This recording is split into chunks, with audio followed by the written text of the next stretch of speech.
Continuing with electrostatic potential in this video, electrostatic part 8, let's obtain an expression for electrostatic potential due to a number of point charges.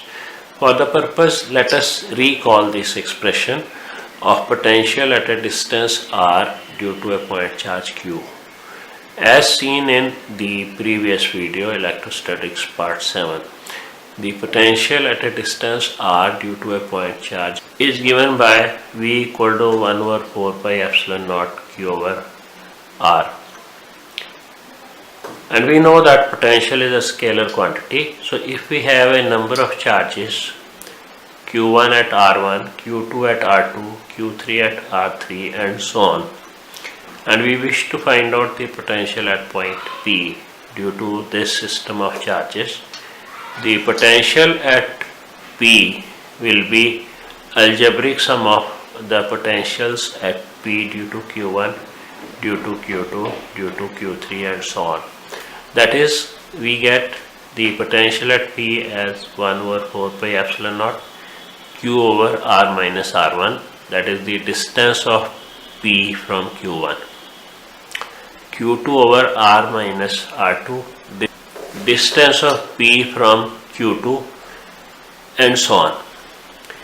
So if P happens to be equidistant from these charges Q1, Q2, Q3 and so on, the distances will come out to be equal.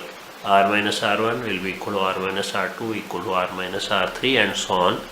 Let's write the distances as R. So the potential at P will be 1 over 4 pi epsilon naught Q1 over R plus Q2 over R plus Q3 over R and so on, or 1 over 4 pi epsilon naught R can be taken as common, Q1 plus Q2 plus Q3 and so on, or sigma Qi, that is sum of all the point charges. Now this expression can be extended and used to find potential at a point due to a charged ring. Let us suppose we have a charged ring and P is a point on the axis of the ring. Now this point is equidistant from all the parts of the ring. If we divide the ring into a number of parts with charge dq, the potential at P due to each element will be 1 over 4 pi epsilon naught dq over this distance xp. So the total potential or net potential at P due to all the elements will be sigma dq over xp to 1 over 4 pi epsilon naught. The sigma dq will give you the total charge on the ring. That is, the potential at P will be 1 over 4 pi epsilon naught q over root a square plus x square, the distance of P from each of these elements. Now, as a special case, if you want to find the potential at O, the center of the ring, you'll have to put x equal to 0. That is, P coincides with O when x is 0, and the potential will be given by VO equal to 1 over 4 pi epsilon naught charge on the ring divided by its radius, putting x equal to 0.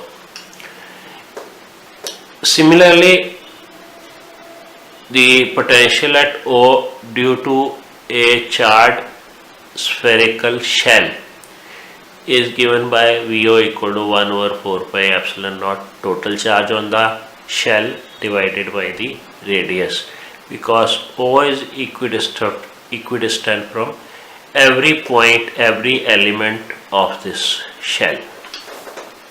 Now here we can study the potential due to a spherical shell at different positions at different distances from the center. We know that the field outside a shell due to this charge on the shell is given by 1 over 4 pi epsilon naught q over r square. That is, the field outside the shell behaves as if the entire charge is concentrated at the center of the shell. So the potential will be given by V equal to 1 over 4 pi epsilon naught Q over small r. That is, it will vary inversely as the distance from the center of the shell for points outside the shell. On the surface of the shell, small r will be equal to radius of the shell, that is capital R, and the expression will be V equal to 1 over 4 pi epsilon naught Q over R. Now it's interesting to see what will be the potential inside the shell. Recall the definition of potential at a point. We have to find out the work done to move a unit positive charge from infinity to a point within the shell for the purpose. Remember that electric field intensity inside the shell is 0. So the moment the unit positive charge from infinity moves on the surface, till then this is the work done, which is also the potential. And as the unit positive charge moves inside the shell, there is no force acting on it because there is no electric field inside it. So you can move the unit positive charge freely anywhere within the shell without doing any additional work. Hence, the potential inside the shell is always equal to the potential equal to that on the surface of the shell. So inside the potential is constant, given by V is equal to 1 over 4 pi epsilon naught Q over R, equal to its value on the surface of the shell. Let's now obtain a relation between electric field intensity and potential V. For the purpose, let's take the source charge as a point charge plus Q at O. Suppose A and B are two nearby points separated by a distance dr. Further, if E is electric field due to the charge Q, it will be directed towards right, and the force due to the field will also be towards right. Supposing we want to move this small positive test charge Q naught from A to B. The external force which we need to apply on the charge plus Q naught will be against the direction of force of the electric field. That is, this external force will be minus Q naught E. That is, E is towards the right and the force which we have to apply will be towards left, hence the negative sign. The work done to move the charge from A to B will be given by F dot dr, that is minus F dr, because cos 180 is minus 1.